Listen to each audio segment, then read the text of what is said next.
Hello दोस्तों, स्वागत है आपका एक बार फिर से हमारे YouTube चैनल पर। दोस्तों आज हम इस वीडियो के अंदर हम बात करने वाले हैं टाइप्स ऑफ म्यूचुअल फंड्स, यानी कि म्यूचुअल फंड में अंदर अगर आप म्यूचुअल फंड के अंदर यदि आप इन्वेस्टमेंट करने के बारे में सोच रहे हैं, म्यूचुअल फंड से आप वेल्थ बनाने के बारे में सोच रहे हैं, तो आपके लिए वीडियो काफ़ी ज़्यादा इन्फॉर्मेटिव इसलिए हो जाता है क्योंकि आपको म्यूचुअल फंड्स के टाइप भी पता होना चाहिए। क्योंकि जब आपके म्यूचुअल फंड के टाइप पता होंगे तभी आप बेहतर तरीके से अपना पैसा इन्वेस्ट कर पाएंगे और उससे आप ज़्यादा लाभ ले सकेंगे। यानी वीडियो काफ़ी इन्फॉर्मेटिव होने वाला है। जल्दी से इस वीडियो को लाइक कर दीजिए, शेयर कर दीजिए और चैनल पे आप नए हैं तो चैनल को सब्सक्राइब कर लीजिए। ठीक है, तो देखिए सबसे पहले हम बात कर लेते हैं।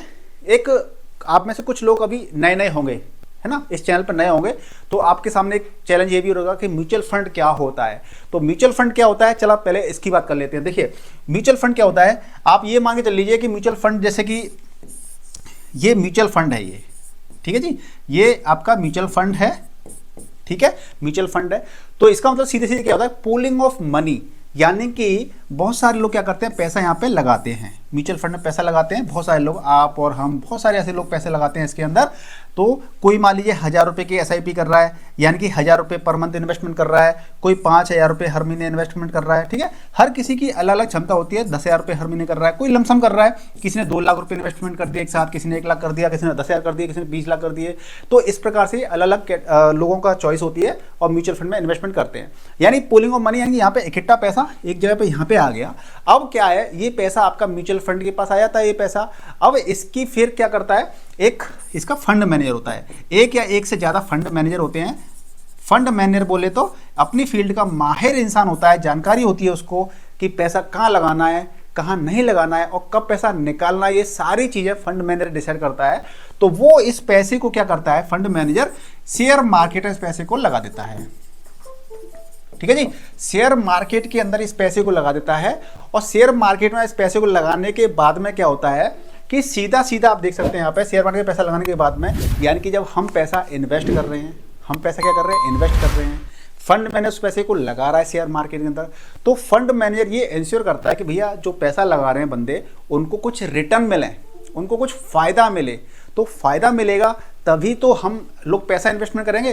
तो यहाँ से हम पैसा लगाते हैं और यहाँ से हमें फिर ये फंड मैनेजर क्या करता है, रिटर्न देने का प्रयास करता है और हमारा पैसा रिटर्न के साथ में मिलता है, तो हमें काफ़ी खुशी होती है। ठीक है, अब बात ये आती है कि different types of mutual fund कौन कौन से होते हैं, जिससे कि हम अपना सही डिसीजन ले सकें, सही जगह पैसा लगा सकें।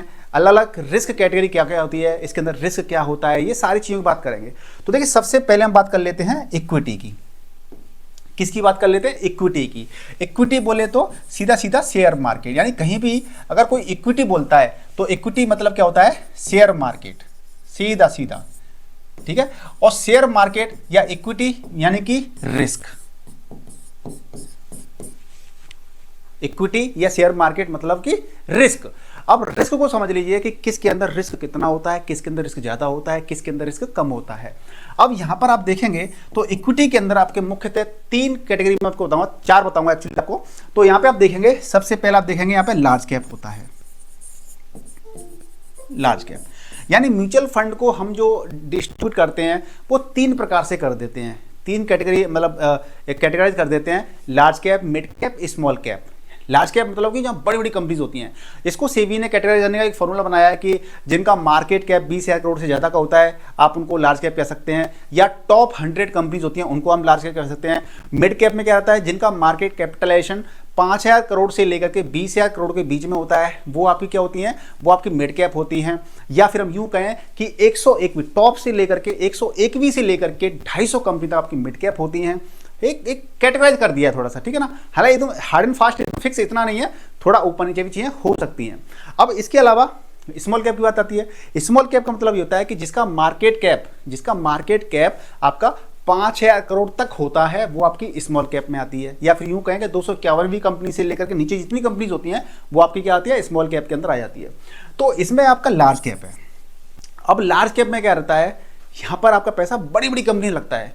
तो आप खुद सोचिए, जब आपका पैसा बड़ी कंपनी में लगता है, इसका मतलब ये है कि आप अच्छी जगह पैसा लगा रहे हैं। अच्छी से मतलब मेरा ये होता है, जो टॉप 100 कंपनी की हम बात करें तो वो देखिए, एक छोटी कंपनी है, स्मॉल कैप है, एक लार्ज कैप है। तो लार्ज कैप के पास में हर चीज़ बेहतर होगी उनका मैनेजमेंट, उनके पास फंड्स, उनके पास इंफ्रास्ट्रक्चर, उनके पास स्किल्स, सब कुछ अच्छा होगा। स्मॉल कैप होती है वो अभी स्ट्रगल की फेस में होती है, नई कंपनी होती है, वहाँ फंड की कमी होती है, स्टाफ कम होते हैं, मतलब मैन पावर कम होती है, वहाँ पे स्किल्स की कमी होती है। तो इस प्रकार से यहाँ पे रिस्क ज़्यादा होता है स्मॉल कैप में। लार्ज कैप में क्या होता है, रिस्क कम होता है।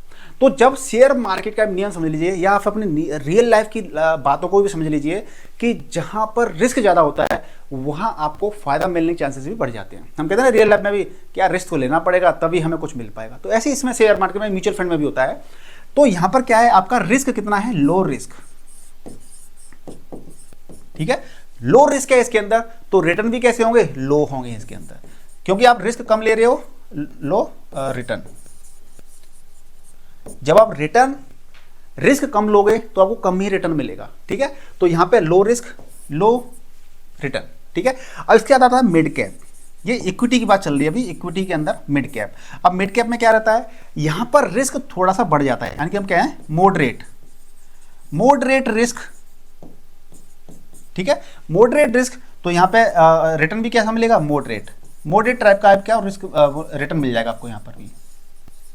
या फिर हम यूं कहें कि इसके मुकाबले यहां पर आपका रिस्क बढ़ जाता है, इसके मुकाबले यहां पर आपका रिस्क बढ़ जाता है। जब यहां पे इसके मुकाबले यहां पे रिस्क बढ़ जाएगा आपका, तो यहां पे क्या है, रिटर्न भी आपका बढ़ जाता है। ठीक है, इसके बाद में आता है आपका स्मॉल कैप। अब स्मॉल कैप क्या होता है, वही छोटी कंपनी जिनका मार्केट कैप 5,000 करोड़ तक का होता है, वो आपकी स्मॉल कैप में आती है। तो यहां पर आपका क्या आता है, यहां आपका फंडा चेंज हो जाता है, हाई रिस्क। यहाँ पे क्या है, आपका हाई रिस्क है यहाँ पर, तो हाई रिस्क होता है, तो यहाँ पे भी आपको रिटर्न कैसे मिल सकते हैं, हाई रिटर्न मिल सकते हैं। ठीक है, क्योंकि आप यहाँ पे क्या कर रहे हैं, रिस्क ज़्यादा ले रहे हैं इसलिए। अब बात आती है कि भैया हमें कहाँ पर इन्वेस्टमेंट करना चाहिए, रिस्क अच्छा, यहाँ पर रिस्क ज़्यादा है, लेकिन टाइम फ्रेम क्या होना चाहिए। मैं पैसा इन्वेस्टमेंट करना चाहता हूँ, तो मुझे कितने टाइम के लिए पैसा इन्वेस्टमेंट करना होगा जिससे कि मैं इनके अंदर रिस्क है तब भी मुझे प्रॉफिट मिल जाए, बेनिफिट हो जाए, अच्छे रिटर्न मिल जाए मुझे। तो देखिए जब लोग लार्ज कैप की बात आती है तो आप ये मान के चलिए कि आपको यहाँ पे 4 से 5 साल तक के लिए इन्वेस्टेड रहना पड़ेगा। देखिए म्यूचुअल फंड में ऐसा नहीं है हार्ड एंड फास्ट के आप एक साल के लिए इन्वेस्ट नहीं कर सकते, कर सकते हो, लेकिन इसमें रिस्क ज़्यादा है। ठीक है, कर सकते हो लेकिन रिस्क ज़्यादा है। तो आप लार्ज कैप में जाएंगे तो 4-5 साल तक आप इन्वेस्टेड रख सकें, उसके अंदर बने रह सकें, तभी आप पैसा इन्वेस्टमेंट कीजिएगा तो बेटर रहेगा, अच्छा रहेगा। ठीक है, अब मिड कैप की बात आती है, तो मिड कैप में 5 साल से लेकर के 7 साल तक की बात यहाँ पे की जाती है। ठीक है जी, तो मिड कैप में आपका ये हो गया। और स्मॉल कैप की बात करें तो 7 से 10 साल तक के लिए आप इन्वेस्टेड रह सकते हैं, तो ये ठीक रहता है। ठीक है, अब बात ये आती है कि आपका गोल, अभी हम और कैटेगरी की बात करेंगे। ठीक है, अभी और भी कैटेगरी की बात करेंगे। मैं इसके बीच में आपको कुछ पॉइंट ऐड ये करना चाहता हूं कि सपोज दैट क्या होता है कि हर किसी का गोल अलग होता है। किसी को रिटायरमेंट की प्लानिंग करनी है, किसी को अपने बच्चों की स्टडी के लिए, उनकी शादी के लिए, आपको घर बनवाना है अपना, या अपना कहते हैं कि आपको बिजनेस एक्सपेंड करना है। तो अलग अलग आपके गोल हो सकते हैं और वो टाइम फ्रेम भी आपका अलग अलग हो सकता है। कोई गोल आपका 10 साल में पूरा होगा, कोई 20 साल में, कोई 30 साल में, है ना। इसी प्रकार से आपका रिस्क लेने की क्षमता भी अलग अलग होती है। अब मान लीजिए आपकी 20 ईयर है, आपकी एज 20-25 के अराउंड की आपकी एज है, तो और आप रिटायरमेंट की प्लानिंग कर रहे हैं, तो आपके पास समय बहुत ज़्यादा है, आप अच्छा खासा रिस्क ले सकते हैं। लेकिन अच्छा रिस्क ले सकते हैं तो इसका मतलब ये नहीं होता कि सारा पैसा आप क्या कर देंगे, स्मॉल कैप में डाल देंगे। ठीक है, वो पोर्टफोलियो बैलेंस कैसे करते हैं, पोर्टफोलियो हम कैसे बनाते हैं, उस पर मैं आपको अलग से एक वीडियो बनाऊंगा, सिखाऊंगा आपको कि हमारे पोर्टफोलियो में कितना पैसा किस म्यूचुअल फंड के अंदर या किस कैटेगरी के अंदर होना चाहिए, वो लिए आपके वीडियो एक अलग से तब बनाऊंगा। ठीक है ना, तो क्योंकि एक ही वीडियो में हम करते हैं तो एक वीडियो काफ़ी लेंदी हो जाता है, और आप लोग भी क्या करते हैं, लेंदी वीडियोज़ को देखते नहीं हो, पसंद नहीं करते हो। ठीक है ना, चलिए, और साथ में ही आपकी जो भी क्वेरी रहती है आप मुझे कमेंट करके पूछ सकते हैं, झिझकना नहीं है। और अभी तक आपने वीडियो को लाइक नहीं किया तो लाइक कर दीजिएगा और चैनल को सब्सक्राइब कर लीजिएगा। ठीक है, अब इसके बाद में हम अगली कैटेगरी पे आते हैं। अगली कैटेगरी में क्या है, इक्विटी के अंदर फ्लेक्सी कैप, जिसको हम कहते हैं मल्टी कैप भी कहते हैं, फ्लेक्सी कैप या फिर मल्टी कैप। ठीक है, फ्लेक्सी कैप क्या होता है, फ्लेक्सिबिलिटी, यानी मार्केट की सिचुएशन के हिसाब से इसमें क्या होता है, इन्वेस्टमेंट घटता बढ़ता रहता है। ठीक है, कैसे, इसके अंदर आपका लार्ज कैप भी होता है, मिड कैप भी होता है और स्मॉल कैप भी होता है। यानी कि फ्लेक्सी कैप या मल्टी कैप के अंदर ये तीनों चीज़ें आपको यहाँ पे मिल जाती हैं, तीनों चीज़ें मिल जाती हैं इसके अंदर। तो इससे फायदा क्या रहता है कि मान लीजिए इसमें 50%, यानी कि इस फंड के अंदर जो भी पैसा आएगा उसका 50% लार्ज कैप कंपनी में लगेगा, बड़ी बड़ी कंपनी में लगेगा, और मान लीजिए यहाँ पे 25% मिड कैप के अंदर, 25% आपका स्मॉल कैप के अंदर। अब ये लगा हुआ है, कल को मार्केट क्रैश होता है, मार्केट में काफ़ी ज़्यादा बिकवाली आती है, इसका मतलब है मार्केट कंडीशन खराब है। जब मार्केट कंडीशन खराब है तो क्या करते हैं कि यहाँ पर रिस्क ज़्यादा होता है, सबसे ज़्यादा रिस्क यहाँ पे होता है, फिर इसमें इसके मुकाबले यहाँ पे कम होता है, इसके मुकाबले यहाँ पे होता है। तो जो फंड मैनेजर होता है वो क्या करता है कि यहाँ से पैसे को थोड़ा सा शिफ्ट इधर कर देता है, शिफ्ट सेफ्टी के लिए, ठीक है। तो मान लीजिए यहाँ पे 70% कर दी यहाँ पे होल्डिंग, और बाकी की बची यहाँ पे कर दी, जैसे 10 यहाँ पे कर दी, और या फिर 20 यहाँ पे कर दी, और 10 यहाँ पे कर दी, इस प्रकार से, ठीक है। या फिर 15 कर दी यहाँ पे। तो इस प्रकार से फंड मैनेजर क्या करता है, मार्केट की सिचुएशन के हिसाब से फंड मैनेजर यहाँ पर रेशियो कम ज़्यादा करता रहता है। अगर मार्केट कंडीशन अच्छी है, मार्केट बुलिश मार्केट चल रहा है, अच्छी है, तो फंड मेरा यहाँ से पैसा क्या करता है, इनके अंदर शिफ्ट कर देता है, क्योंकि हमें यहाँ पर अच्छे रिटर्न्स मिलते हैं, ठीक है, अच्छे रिटर्न्स मिलते हैं। क्या हो गया, USB device not recognised, okay, technical glitch है कोई, ठीक है। तो ये आपका फ्लेक्सी कैप हो गया। अब इसके अंदर बात आती है, अब अगला क्या होता है, यहाँ पर आपका क्या है, इक्विटी की बात हमने की, large cap, mid cap, small cap और फ्लेक्सी कैप, यहाँ पे आपका रिस्क ज़्यादा होता है, ठीक है। अब आप में से बहुत सारे लोग ऐसे भी होंगे कि हमें रिस्क ज़्यादा नहीं लेना है, हमें अपने जो कैपिटल है उसको भी प्रोटेक्ट करके रखना है, और हमें उस पर रिटर्न भी एफडी से अच्छे रिटर्न मिल जाए। चलिए, तो उसके लिए भी कैटेगरी हमारे पास है। एक होती है हमारे पास कैटेगरी हाइब्रिड। हाइब्रिड से पहले हम डेट कैटेगरी को और समझ लेते हैं। डेट म्यूचुअल फंड्स, ठीक है, debt mutual funds. Debt mutual funds क्या होते हैं, जो गवर्नमेंट बॉन्ड्स होते हैं, ठीक है, ट्रेजरी बिल्स होते हैं, कॉर्पोरेट बॉन्ड्स होते हैं, उनके अंदर पैसा लगता है। तो यहाँ पर क्या रहता है, हमारा पैसा सेफेस्ट फंड, अगर आप कहेंगे कि सबसे सेफ फंड कौन से होते हैं, तो डेट फंड होते हैं, सेफ फंड होते हैं। लेकिन यहाँ पर रिटर्न्स आपको कैसे मिलते हैं, एफडी के बराबर या एफडी से ज़्यादा मिल जाते हैं। जैसे आप गवर्नमेंट बॉन्ड की बात करेंगे तो वही 6% या 7% के बीच में मिल जाएगा आपको रिटर्न, 5.5% ही मिलता है, ठीक है, जो गवर्नमेंट बॉन्ड होते हैं। लेकिन आप कॉर्पोरेट बॉन्ड की तरफ चले जाते हैं तो वहां पर आपको 10%, 12% तक भी मिल जाते हैं, इतने तक भी मिल जाते हैं। लेकिन वहां पे फिर आपका रिस्क बढ़ जाता है। इसको फिर आप एफडी के बराबर नहीं कह सकते कि भैया एफडी में बिल्कुल रिस्क नहीं होता है, तो यहाँ पे रिस्क बिल्कुल नहीं होगा, रिस्क बढ़ गया यहाँ पे इसलिए। और यहाँ पे क्या है, रिस्क नहीं है, तो आपको 6-7%, 5.5% ऐसे एफडी के बराबर या एफडी से थोड़ा सा ज़्यादा मिल जाता है। तो ये सेफेस्ट फंड होते हैं हमारे, ठीक है। इसके बाद में हम बात कर रहे थे हाइब्रिड फंड्स। हाइब्रिड फंड क्या होता है, सेफ भी होते हैं और इसके अंदर ग्रोथ भी होती है, यानी पैसा आपका बढ़ता भी है और सेफ भी होते हैं। कैसे होते हैं, इसके अंदर 2 कंपोनेंट होते हैं। एक तो आपका होता है इक्विटी, जिसको हम कहते हैं शेयर मार्केट, यानी कि आपका पैसा शेयर मार्केट के अंदर भी लगता है, प्लस डेट, गवर्नमेंट बॉन्ड होते हैं, उनके अंदर भी पैसा आपका लगता है। तो इसलिए ये क्या होता है कि इसका पैसा आपका क्या कर रहा है, यहाँ पे देखिए, मान लीजिए 80% पैसा आपका यहाँ पे लगा हुआ है इक्विटी के अंदर, प्लस 20% यहाँ पे पैसा लगा हुआ है डेट के अंदर। यानी कि यहाँ पर डेट का कंपोनेंट इसलिए आ गया जिससे कि आपका जो इन्वेस्टमेंट होता है, आपका इन्वेस्टमेंट होता है वो क्या हो गया, सिक्योर करने के लिए, डाइवर्सिफाई करने के लिए म्यूचुअल फंड को, हाइब्रिड जो म्यूचुअल फंड होते हैं उनको डाइवर्सिफाई करने के लिए यहाँ पर आप देख सकते हैं कि इक्विटी और डेट का जो कंपोनेंट होता है वो आपके हाइब्रिड फंड्स होते हैं।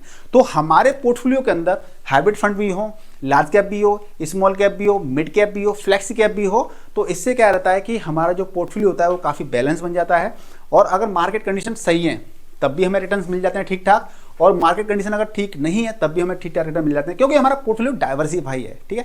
क्योंकि हमारे पोर्टफोलियो के अंदर कुछ म्यूचुअल फंड्स ऐसे होते हैं जो तेज रफ्तार से दौड़ते हैं, घोड़े, हॉर्स होता है ना, तेज से दौड़ता है। कुछ ऐसे भी म्यूचुअल फंड्स होते हैं जो स्लो दौड़ते हैं, घोड़े, ठीक है ना। तो इस प्रकार हमारे पास कॉम्बिनेशन सारे होते हैं जिससे कि हमारा क्या होता है, पोर्टफोलियो बैलेंस रहता है। अब इसी को हम टेक्निकली बात कर लेते हैं। तो यहाँ पे वेबसाइट के अंदर भी आप इनको क्या कर सकते हैं, फिल्टर आउट कर सकते हैं, चीज़ों को देख सकते हैं, समझ सकते हैं कि यहाँ पे किस प्रकार से इसके अंदर अलग अलग कैटेगरी होती है, ठीक है। अब यहाँ पे मैंने क्या किया है, म्यूचुअल फंड का स्क्रीनर ओपन कर लिया है। कोई रिकमेंडेशन वीडियो नहीं है, ना ही कोई ये प्रमोशनल वीडियो है, मैं आपको बस एजुकेट करने के लिए बता रहा हूँ। कैटेगरी क्लिक करता हूँ, एजुकेशन के लिए वीडियो है ये सीधा, ठीक है। तो यहाँ पे देखेंगे इक्विटी में यहाँ पे क्या क्या आता है, इस पर क्लिक कर देंगे तो देखिए इक्विटी में फ्लेक्सी कैप है, इंटरनेशनल फंड है। आपको अगर इंटरनेशनल मार्केट में पैसा लगाना है, चाइना के में लगाना है, या हांगकांग में लगाना है, आपको यूएस में लगाना है, यूरोपियन देश किसी भी कंट्री में लगाना है, तो आपको इंटरनेशनल फंड आ जाएंगे। यहाँ पे लार्ज एंड मिड कैप है, large cap, mid cap, multi cap, ठीक है। आपका सेक्टोरल फंड है, यानी ELSS फंड है, थीमेटिक फंड है, सेक्टोरल फंड होते हैं। फंड की कैटेगरी बहुत होती है, लेकिन मैंने आपको जो बताया है वो आपको बहुत ही मेन खास कैटेगरी मैंने आपको बताई थी। तो ये इक्विटी होगी, ठीक है। आपको क्या चाहिए कि इक्विटी के सारे फंड चाहिए, तो मैंने यहाँ पे क्लिक कर दिया और आप यहाँ पे क्या कर देंगे, अप्लाई क्लिक कर देंगे, तो सारे इक्विटी के जितने भी म्यूचुअल फंड हैं वो लिस्ट आ जाएगी, ठीक है। डेट की बात कर लेते हैं, तो डेट कैटेगरी देखिए ये सारे म्यूचुअल फंड हैं, बैंकिंग एंड पीएसयू, बैंकिंग और पीएसयू वाले डेट फंड, कॉर्पोरेट बॉन्ड वाले फंड, क्रेडिट रिस्क क्या है, इनके सारे अलग कैटेगरी के आपको यहाँ डेट म्यूचुअल फंड आपको यहाँ पे मिल जाएंगे। हाइब्रिड में कौन कौन से हैं, देखिए हाइब्रिड में आपको देखिए मिल जाएंगे। हाइब्रिड के अंदर भी कई सारी कैटेगरीज होती हैं, देखिए डिटेल में जाएंगे तो कितना वीडियो लेंथी हो जाएगा, ठीक है। आप चीज़ों को समझ सकते हैं कि डिटेल में जाने से भी वीडियो काफ़ी लेंथी हो जाता है। एग्रेसिव हाइब्रिड है, आर्बिट्रेज है, बैलेंस हाइब्रिड है, कंजर्वेटिव, तो इस प्रकार से आप देख सकते हैं। कम्युनिटीज़ में क्या है, गोल्ड और सिल्वर के अंदर आपको इन्वेस्टमेंट करना है, तो यहाँ पे इस तरह की कैटेगरीज के म्यूचुअल फंड आ रहे हैं यहाँ पे। तो इस प्रकार से आप क्या कर सकते हैं, यहाँ पर आप एक एक फंड को ओपन करके भी यहाँ पे देख सकते हैं और यहाँ पे उसकी परफॉर्मेंस क्या है, आप सारी चीज़ें देख सकते हैं। तो दोस्तों मुझे उम्मीद है कि आपको एक बेसिक आइडिया हो गया होगा कि म्यूचुअल फंड की कैटेगरीज कैसी होती हैं, उनके अंदर रिस्क क्या होता है, कितने समय के लिए हमें इन्वेस्टमेंट करना चाहिए, और आपको अगर पोर्टफोलियो बनवाना है, आपको अगर हमारे जरिए इन्वेस्टमेंट करना है पैसा, तो आपको इस दिए गए नंबर पे आपको क्या करना है, आपको हमें व्हाट्सएप मैसेज करना है, ना कि कॉल करनी है। कॉल करना का देखिए, अब मैं वीडियो रिकॉर्ड कर रहा हूँ, जरूरी नहीं है आपको कॉल में उठा लूँ, ठीक है ना। तो आप मैसेज कर दीजिए और आप बाकी में श्योर हैं कि आपको इन्वेस्टमेंट करना ही करना है, तो वीडियो के डिस्क्रिप्शन में लिंक है, आपको 2 लिंक मिलेंगे, एंजल वन का और एसेट प्लस का। आप किसी भी एक, जो भी आपको पसंद है कंपनी, आप किसी भी एक पर रजिस्ट्रेशन करके आप मुझे उसका स्क्रीनशॉट भी भेज दीजिएगा, मैं आपका पोर्टफोलियो डिजाइन कर दूंगा और हमारी इन्वेस्टमेंट जर्नी स्टार्ट हो जाएगी। तो दोस्तों मुझे उम्मीद है कि आपको वीडियो पसंद आएगा, पसंद आए तो जल्दी से इस वीडियो को लाइक कर दीजिए, शेयर कर दीजिए, चैनल पर नए तो चैनल को सब्सक्राइब कर लीजिए। मिलते हैं नेक्स्ट वीडियो में, तब तक शुभ रात्रि, जय हिंद।